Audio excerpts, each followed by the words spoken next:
첫 줄입니다. 또 추석 연휴가 시작이 되었습니다. 가족들과 함께 행복한 명절이 되시기를 소망합니다.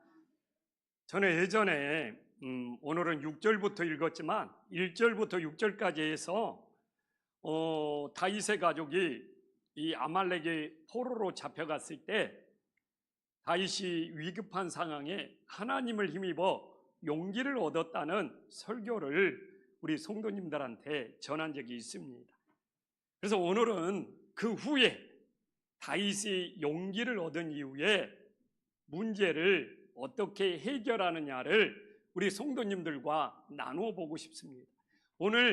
오늘날 기업에서 최고의 인재를 문제 해결 능력이 있는 사람을 오늘날 그렇게 찾고 있다고 합니다. 그래서 다윗은 단순한 왕이 아니라 정말 문제를 어떻게 해결해야 되느냐 이런 리더십을 가지고 있었어요. 근데 이게 시간이 흐를수록 왜 더 중요하냐? 사실 가정도 마찬가지고 교회도 마찬가지고 직장도 마찬가지예요. 문제를 일으키고 문제를 지적하는 사람들은 많지만 그 문제를 해결하지 못하면 가정도 파괴될 수밖에 없고 교회도 혼란스러울 수밖에 없고 직장이나 사회도 흔들릴 수밖에 없는 정말 그런 시대 속에 우리가 살아가고 있는 거예요. 그래서 나는 오늘 이 말씀을 통해서 문제를 만드는 자인가, 다윗처럼 문제를 해결할 수 있는 길을 찾고 있는지 정말 우리 자신들을 돌아볼 수 있는 은혜의 역사가 있기를 간절히 소망합니다. 오늘 6절과 7절에 보면 정말 다윗의 가족이 아멜렉의 포로로 잡혀갔어요. 진짜 다급하고 1분 1초가 아까운 시간이에요. 추격이 늦으면 늦을수록 쫓아가서 잡기가 힘들잖아요. 근데 7절에 이 촉박한 시간에 다윗이 대제사장들에게 에봇을 가져와라고 하면서 정말 하나님께 먼저 묻는 기도를 하고 있어요. 구약에서 이 에봇은 그 우림과 둠빔이 있었고 하나님의 뜻을 묻기 위하여 기도하는 도구로 사용되었어요. 그러니까 다윗이 이렇게 촉박한 시간에, 이렇게 급박한 시간에 1분 2초가 아까운 시간에 어떻게 이렇게 추격을 빨리 해야 되는데 다윗은 정말 이렇게 다급하여도 대제사장에게 에봇을 가져오라고 그래서 하나님께 먼저 묻는 기도를 드리는 모습을 우리들에게 보여주고 있어요.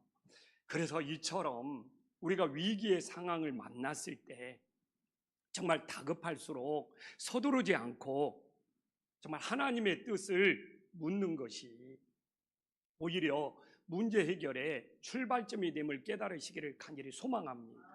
이게 왜 중요합니까? 이렇게 다급한 순간에 다윗이 에봇을 가져다가 하나님께 묻는 기도를 드린다는 것은 그건 이 문제 해결을 하나님께 맡긴다는 너무 소중한 고백이 되는 거잖아요. 어제도 우리 장로님들하고 당회를 정말 우리 장로님들하고 당회하면서 예배를 드리면 말씀을 나누는 시간이 너무 은혜가 됩니다. 그리고 회의도 잘 끝났어요. 그런데 회의가 다 끝나고 이제 또 맛있는 점심을 먹고 장로님들이 다 가셨는데 장로님 한 분이 전화를 했어요. 회의 내용이 너무 좋았는데 천천히 가자고. 저는 그 이야기를 들을 때 고민하지 않았어요. 하나님이 더 기도해라고 하는구나. 아니 우리가 하나님 앞에 더 기도해서 나쁠 것이 없잖아요. 그래서 우리는 막 이렇게 다급할수록 막 내가 해결하려고 서두르다가 오히려 일이 엉망진창이 되는 거예요. 오늘 다윗 얼마나 위기의 순간에 다급하고 1분 1초라도 아끼면서 추격을 해야 됩니까? 근데 이런 급박한 순간에도 대제사장에게 에봇을 가져와라고 했어요. 이렇게 하나님께 시간을 지체할지라도 하나님께 먼저 묻는 기도를 드리는 것, 이게 진짜 내 문제를 하나님께 맡기는 거예요. 이게 바로 문제 해결의 시작이 된다는 것을 우리가 다시 한번 가슴에 새길 수 있기를 간절히 소망합니다. 그래서 추석 명절을 보내면서 가정에서 친척들 만나서 여러 가지 문제가 생길 수 있어요.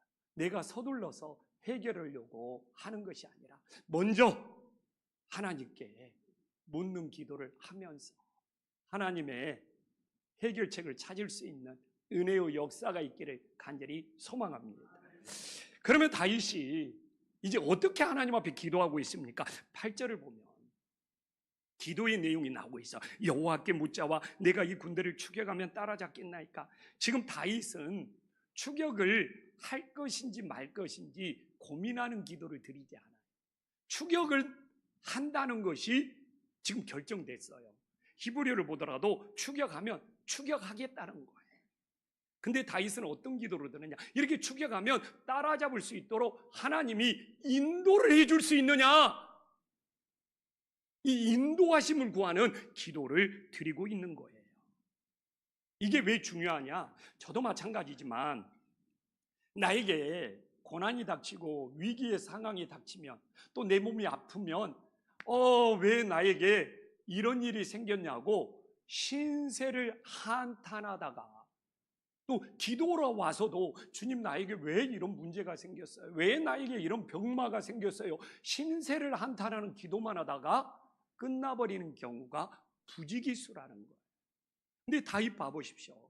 나에게 왜 이런 상황이 생겼느냐? 신세를 한탄하는 것이 아니라 정말 에봇을 가져다가 주님께 기도하면서 주님께 바라보면서 추격할 거니까 따라잡을 수 있도록 하나님이 인도해 달라고 이렇게 소망의 간구, 이렇게 소망의 기도를 드리고 있는 거예요.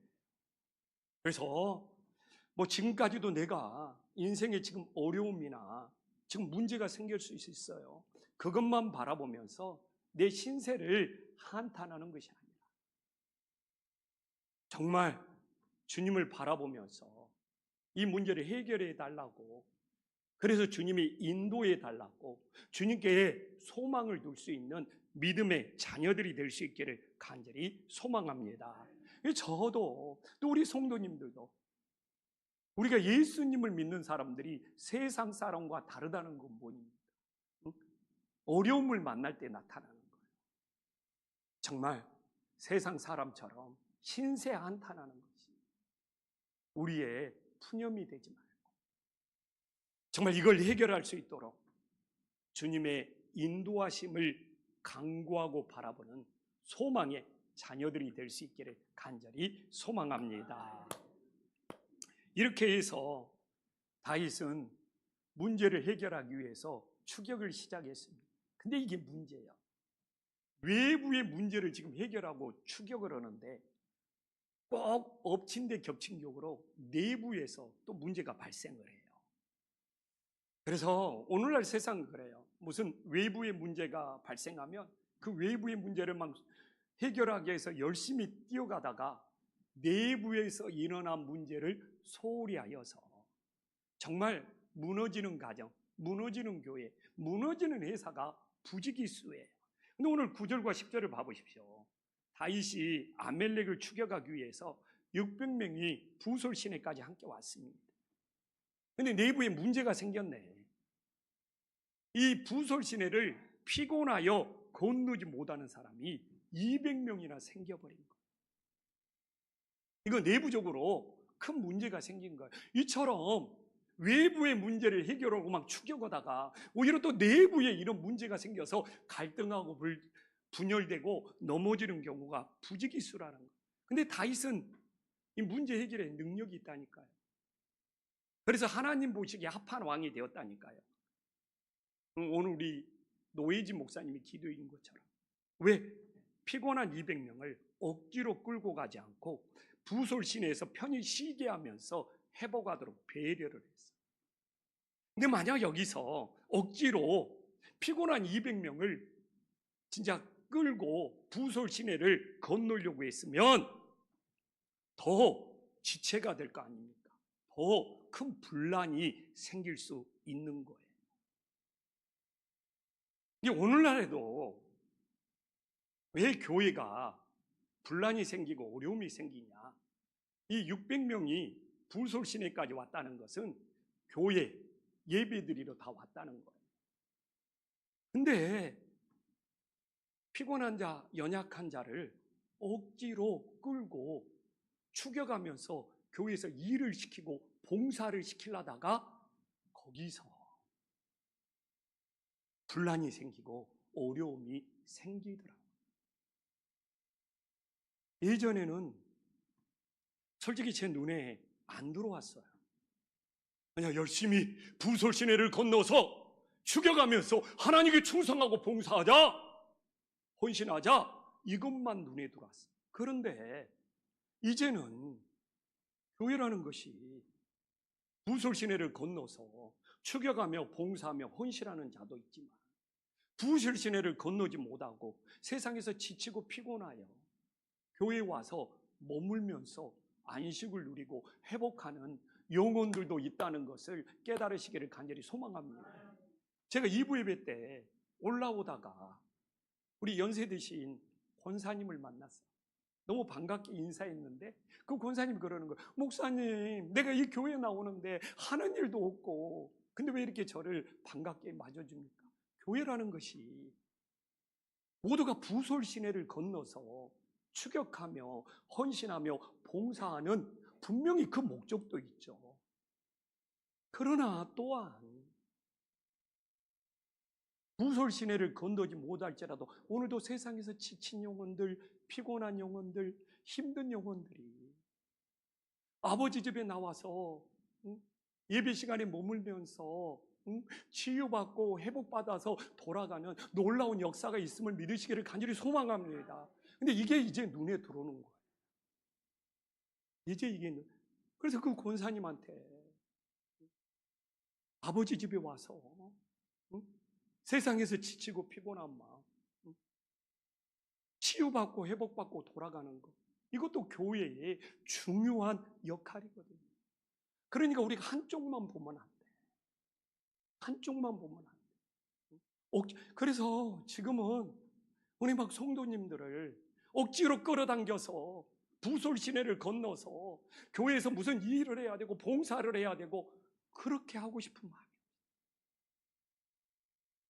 그냥 아마 저는 앞으로의 교회 방향은 부솔시내를 건너서 막 추격하면서 일하고 막 헌신하고 봉사하는 교회의 역할이나 기능보다는 이 바쁜 세상에 지치고 힘들고 병들고 어려운 영혼들이 아버지 집에 찾아와서 부솔시내를 건너지는 못할지라도 부솔시내에서 머물면서 치유되고 회복하고 안식을 얻고 돌아가는 그 은혜의 기능이 앞으로 더 많아지지 않겠느냐.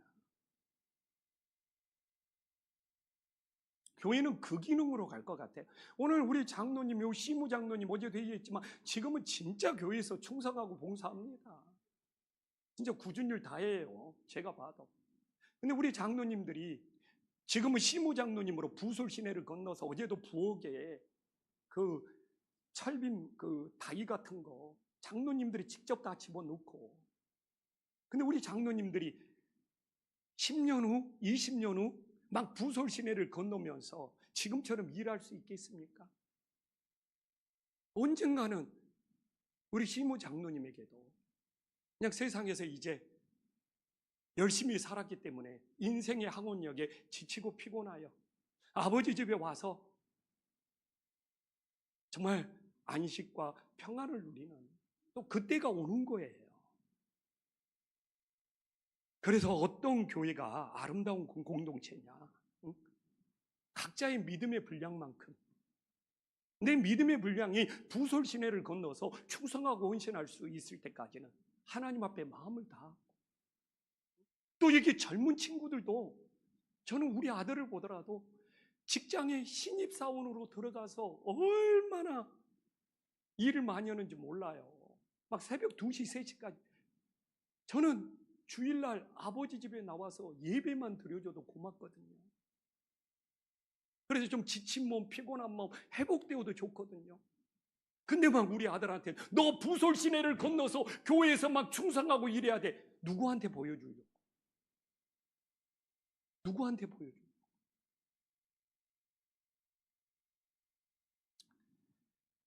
그래서 우리 김포한신교회 막 억지로 불소실내를 건너게 하면서 막 충성헌신 봉사가 대단한 것처럼만 생각하는 교회가 아니라, 정말 이 지역에 세상에 지치고 피곤한 영혼들이 설사 부솔시내를 건너지 못할지라도 우리 김포한신교회에 찾아와서 지친 마음, 힘든 마음 위로받고 회복되고 새 먹고 돌아갈 수 있는 은혜의 역사가 있기를 간절히 소망합니다. 오늘날 그래서 저는 교회에서 부솔시내를 건너 주님께 충성하고 봉사하는 것도 각자의 믿음의 분량대로 마음을 다하고, 또 지치고 피곤한 영혼들이 아버지 집에서 안식을 누리는 것도 각자의 믿음대로, 그래서 서로를 배려할 수 있는 그런 아름다운 공동체가 될 수 있기를 간절히 소망합니다. 저는 어떤 것을 할지라도 이 받아들일 준비가 되었다. 이제 보여. 그래서 오늘 제가 이 설교를 굳이 하는 것은, 내가 성경을 읽다가 이 부솔시내가 마음에 들어와서 이걸 묵상하면서 내가 은혜 받는 거예요. 젊은 시절에 내 눈에는 부솔시내를 건너지 못한 성도들이 눈에 안 들어왔어. 이제는 너무 들어오는 거예요. 내가 더 따뜻한 마음으로 품어야지. 근데 난 다윗이 놀라워. 내가 젊은 시절에 불솔 시내를 건너서 목표를 달성해야 되겠다고 추격하고 달려갈 때 정말 피곤한 영혼들, 지친 영혼들, 주변의 영혼들, 심지어는 이수정 사모, 주변의 가족까지도 돌아보지 못할 때가 진짜 있었다니까요. 설사 목표를 달성했어요. 근데 이미 200명은 시험 들고 넘어져서 큰 신앙의 문제가 또다시 생길 수밖에 없는 거예요. 그래서 이게 그렇게 중요한 거예요. 근데 다윗은 이제 목표를 달성했어. 24절에 봐보십시오. 25. 야, 너무 은혜가 되는 거예요. 추격하는 자와 부솔신에 남아있는 자가 동일하게 전리품을 나누는 거예요. 근데 이거 불만 있는 사람도 있었어요. 응? 추격했던 자가 왜 똑같이 나눠야 되느냐? 막 불평하는 자들이 있었어요. 근데 성경은 그런 사람들을 불량한 자라고 그래요. 왜냐하면 교회는 세상과 다르거든. 교회는 업적의 공동체가 아니라 사랑의 공동체거든. 다윗은 하나님 나라를 만들고 있는 거예요. 하나님이 주인인 공동체를 세우고 있는 거예요. 이게 세상의 업적, 세상의 성과를 따르는 것이 아니라 추격했던 자나 머물렀던 자나, 야, 이 전리품을 똑같이 나눠. 이제는 이 후폭풍, 이 모든 문제가 너무 아름답게 해결되는 놀라운 역사가 있음을 믿으시기를 간절히 소망합니다. 왜 다윗이 전리품을 동등하게 나누고 있습니까? 전방에서 봉사하는 자와 후방에 남아서 기도하는 자에게 하나님이 동등하게 은혜를 베풀어 주신다는 것이죠. 전방에서 추격하는 자는 열심히 추격하면서 일을 했겠지 않겠습니까? 근데 후방에 남아있는 자들이 그 상황에서 놀고 있었겠냐고. 진짜 꼭 추격해서 꼭 붙잡게 해달라고 하나님 앞에 열심히 기도했을 거 아닙니까? 하나님은 그 마음을 보시고 전방에서 추격했던 자라 후방에서 남아서 기도했던 자라 오늘 전리품을 동일하게, 분깃을 동일하게 나누게 하면서 하나님은 은혜를 동일하게 주시고 있는, 정말 이게 사랑의 공동체, 이게 교회의 공동체. 그러니까 오늘은 도시락 데이지만 우리가 다음 주에는 주방에서 또 봉사하는 사람이 있어요. 그러나 본인의 상황 때문에 주방 봉사에 부솔 시내를 건너지 못한 사람이 있어. 그러나 이 식사를 모두가 동일하게 나누면서 사랑의 공동체, 은혜의 공동체가 됨을 믿으시기를 간절히 소망합니다. 이게 하나님이 주인 되는 교회의 모습인 거죠. 나는 부솔 시내를 건너서 일했는데 너는 부솔 시내를 건너서 이러지 못했으니까 너 점심 먹지 마. 이건 주님이 함께하는 진정한 교회의 모습이 아닌 것이죠.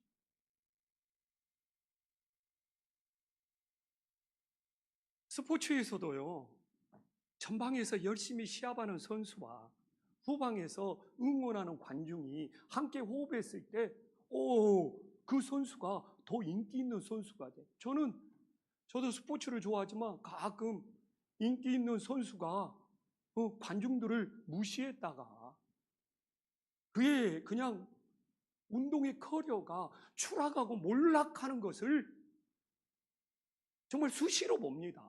SNS에 관중들을 선수가 좀 자기가 잘하는 선수라고 관중들을 무시하고 비하했다가 엔트리에서 막 빠져버리는 그런 일들이 나타나는 걸 보면서 아무리 운동선수가 시합을 잘하고 자기가 대단한 경력이 있을지라도 이 관중들과 후방에서 응원하는 관중들과 함께 호흡할 줄 모르면 혼자 살아남을 수가 없는 시대인 거예요.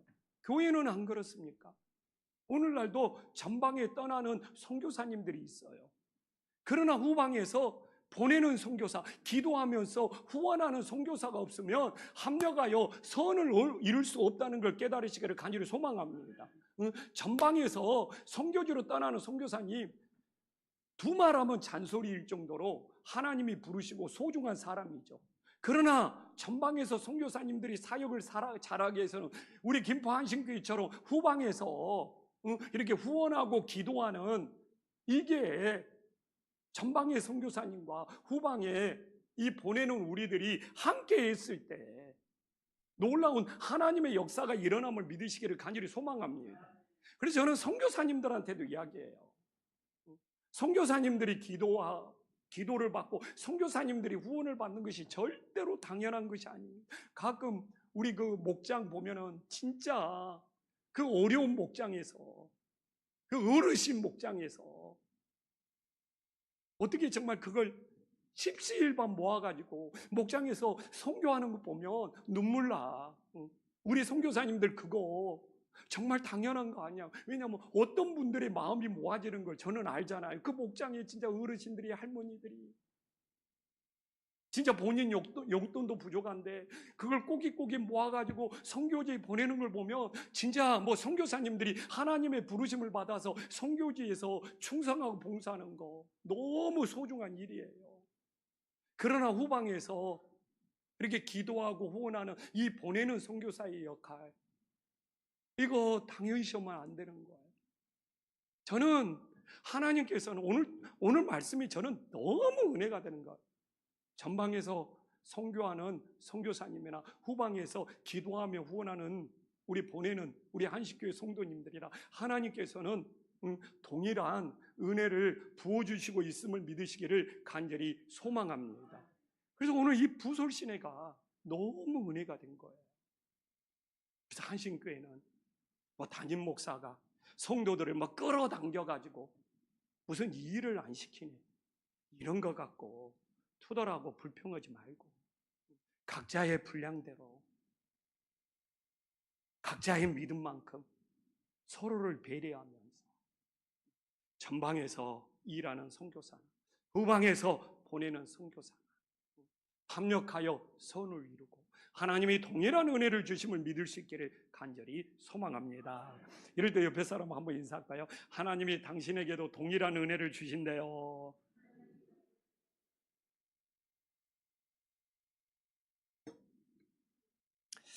근데 하나님은 오늘 이제 11절에 보면 다윗이 급하잖아요. 빨리 추격해야 되잖아요. 근데 시험거리를 하나 탁 던져놓습니다. 애굽의 한 소년이 병들어서 버려져서 죽어가고 있어. 우리 성도님들은 이게 저는 100% 하나님의 테스트, 하나님의 시험이에요. 자기 가족을 찾는 것이 급하잖아요. 지금 자기 가족의 생명이 위급하잖아요.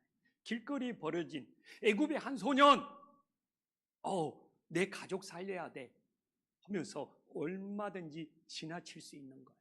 근데 하나님은 테스트를 해요. 너가 지금 너의 가족을 찾기 위해서 너의 가족을 소중히 여기는 만큼 정말 이 버려진 한 영혼에게 대해서 동일하게 긍휼한 마음이 있는지 이 놀라운 테스트를 하고 있는 거예요. 우리는 산상수훈 팔복에 보면 내가 먼저 긍휼히 여겼을 때 하나님의 긍휼하심이 크게 임한다고, 긍휼히 여기는 자는 긍휼히 여기심을 받을 것입니다. 지금 다윗이 이 덫에, 이 테스트에 걸렸어. 내 가족 살리기 위해서, 내 가족 찾기 위해서 늘 말하잖아요. 한시가 급하다고. 근데 하나님께서는 네 가족을 찾는 만큼 이 버려진 한 영혼을 소중하게 여기느냐, 긍휼히 여기느냐, 엄청난 테스트를 하는 것이죠. 예수님 믿는 사람이 자기밖에 모르면 안 돼요. 자기 가족밖에 모르면 안 돼요. 자기 부서밖에 모르면 안 돼요. 이 교회에 잃어버린 한 영혼이 있는지, 버려진 한 영혼이 있는지 관심 가질 때 하나님도 나에게 긍휼하심을 베푸는 놀라운 은혜가 있음을 믿으시기를 간절히 소망합니다. 근데 11절에 보면 다윗은 너무 친절하게 긍휼을 베풉니다. 뭐가 필요한 줄 알아. 그 한 소년에게 떡을 주어 먹게 하며 물을 주어 마시게 함으로 긍휼을 베풀어서 시험을 통과했어요. 근데 우리는 알잖아요. 이게 아멜렉을 추격할 때 아멜렉이 어디가 있는지 길을 열어주는 문제 해결의 열쇠가 되어버려요. 아, 다윗이 지극히 한 영혼에게 긍휼을 베풀었습니다. 와, 하나님께서 아멜렉을 찾을 수 있는 진짜 긍휼을 베풀어 주시는 거예요. 그래서 우리 김포한신교회가 선교하면서 구제하면서 잃어버린 한 영혼을 찾으면서 긍휼을 베풀어야지. 하나님께서 우리 교회에 더 큰 긍휼을 베풀어 주시는 놀라운 역사가 있음을 믿으시기를 간절히 소망합니다. 우리 가정도 똑같은 거예요. 우리 가족밖에 모르면 하나님이 역사하지 않아요. 내 가족을 소중히 여기듯이 잃어버리는 한 영혼을, 버려지는 한 영혼에게 긍휼의 마음이 있을 때 하나님께서는 우리 가정에 더 큰 긍휼을 베풀어 주시는 은혜의 역사가 있음을 믿으시기를 간절히 소망합니다. 내가 예전에도 여러 번 이야기했지만 우리 아버님은 어머님이 일찍 돌아가셔서 시골에서 남자 혼자 오랜 세월을 살았어요. 내가 이 교회로 이사하기 전에 예전 교회에서는 무료급식을 지역 어르신들한테 했잖아요. 지금도 하고 싶지만 이 지역이 너무 외지다 보니까. 근데 그 심정이에요. 내가 이 지역 어르신들에게 사랑의 마음으로 대접하면 하나님께서 그 지역에 천사를 보내서 우리 아버지를 대접하고 돌봐주실 거다. 근데 진짜로 내가 무료급식을 하고 난 날 아버님하고 통화하면 누가 자기한테 밥 사줬대. 진짜입니다. 그래서 오늘 이 시대를 살아가면서 내가 다윗처럼 지극히 작은 영혼에게 긍휼을 베풀었을 때 하나님께서 우리 교회에, 우리 가정에게, 우리 인생에게 더 큰 긍휼을 베풀어 주심을 믿으시기를 간절히 소망합니다. 내가 힘들어 죽겠는데 내 신세 한탄을 하면서 내 문제가 더 급한데 그거 문제 다 해결되면 이야기해라고. 그게 오히려 하나님과 우리 사이를 가로막고 있는 거예요. 우리 김포한신교회 정말 버려진 한 영혼에게 사랑을 베풀어서 모두가 하나님의 긍휼하심이 크게 나타날 수 있기를 간절히 소망합니다. 오늘 이 애굽의 한 소년의 입장에서 보니까 인생의 주인을 누구를 만나느냐가 그렇게 중요합니다. 13절 봐보십시오. 인생의 주인을 잘못 만나. 아멜렉 사람을 주인으로 만나니까 병들었다고 버림받아서 죽어가는 절망적인 인생이 돼요. 근데 이런 애굽의 한 소년이 다윗을 인생의 주인으로 만났어요. 떡도 주고 물도 주고 회복되어서 다시 살아나는 놀라운 역사가 일어나고 있잖아요. 이렇게 인생의 주인을 누구를 만나느냐고.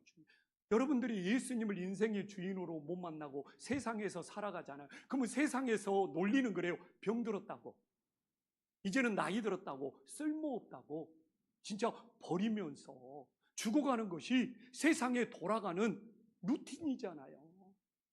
그러나 아버지 집은 우리가 예수님을 인생의 주인으로 만나면 오늘도 주님께서 영혼의 양식을 주고 영혼의 갈증을 해결해 주고 우리의 인생을 회복시켜 주시고 우리의 인생을 천국으로 인도하는 놀라운 역사가 있음을 믿으시기를 간절히 소망합니다. 근데 우리의 인생에 예수님을 못 만났어.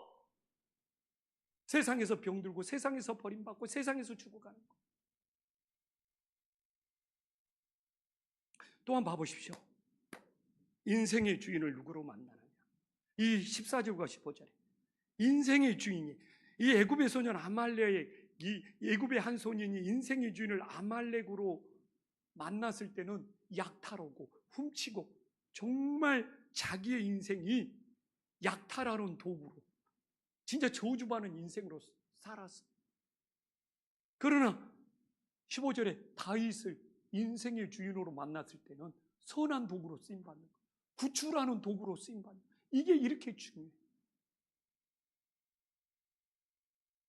이 애굽의 한 소년이 아말렉이 주인이었을 때는 약탈하러 다니고 다른 사람을 괴롭히러 다니고, 근데 다윗을 인생의 주인으로 만나요. 이 주인이 누구냐에 따라서 우리의 인생이 180도로 달라지고 이제는 구출하러 다니고 진짜 하나님의 선한 도구로 쓰임받는 인생으로 바뀌어버립니다. 근데 교회를 다니면서도 세상 방식으로 살아가는 사람은 예수님을 인생의 주인으로 못 만난 것이죠. 우리는 교회를 다닐 뿐만 아니라 예수님이 내 인생의 주인이 되어서 오늘 이 애굽의 한 소녀를 보면서 우리가 악한 도구로 쓰임받는 것이 아니라 하나님 앞에 이렇게 주인이 바뀌니까 선한 도구로 쓰임받잖아요. 내가 내 인생의 주인을 예수님으로 만나지 못했다. 내가 어떻게 이렇게 선교하고 구제하고 김포 한신교회를 섬기면서 선한 도구로 쓰임받을 수 있겠어요? 세상에서 내 욕심을 채우기 위해서 정신없이 뛰어다니다가 병들어서 쓰러질 수 있는 인생 아닙니까? 그러나 예수님을 내 인생의 주인으로 만났기에 진짜 예수님 덕분에 여기 있는 우리 성도님들 모두가 하나님의 선한 도구로 쓰임받다 천국에 갈 수 있는 놀라운 역사가 일어나기를 간절히 소망합니다.